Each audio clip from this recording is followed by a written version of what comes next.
Sanibonani, namhlanje sizokhuluma ngokupheka ukuthi uma uphupha ukupheka kube kuthini. Kanti-ke ney'ndlela zokupheka zihlukile, awukwazi ukuy'chaza ngendlela efanayo. Kuyenzeka ukuthi uyaphupha nje kanti uy'phekela utshwala, uy'gayela utshwala, kanti upheka inyama, kanti upheka emlilweni okanye uhleli endlini yabo.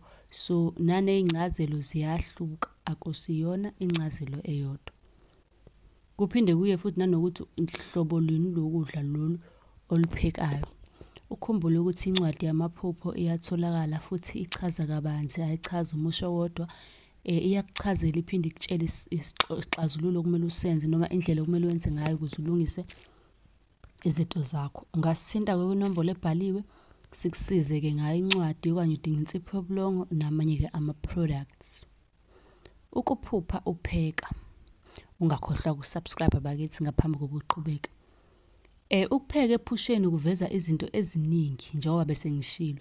Kungaba-ke ukuthi ugaya utshwala, ugayela abadala, kungaba ukuthi uboniswa ngomsebenzi ozoba khona ekhaya, okanye kukhona isifo esizovela ekhaya ngoba-ke kuya ngokuthi bowupheka kuphi, nini, kanjani. Upheka futhi nabobani njengoba bengishilo nasekuqaleni ukuthi abantu asuke belapho ephusheni nabo kubalulekile ukuthi ubabheke.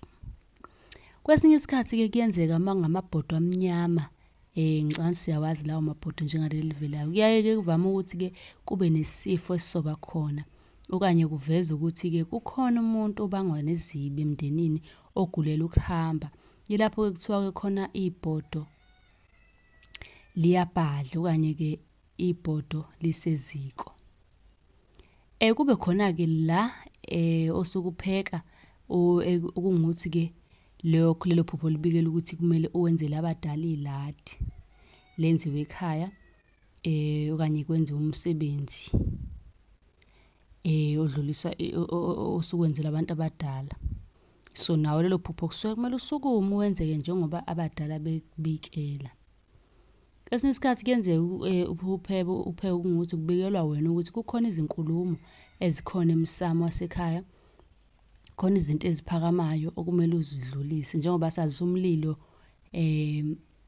ubika izinkulumo futhi ungabika ulaka.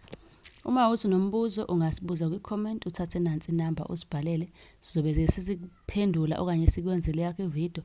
Ungakhohlwa ukusubscribe ukuze noma ngabe nini-ke munephupho usheshe uphenduleke la ku-YouTube wethu. Siyatholakala ku-TikTok, siyatholakala ku-Facebook.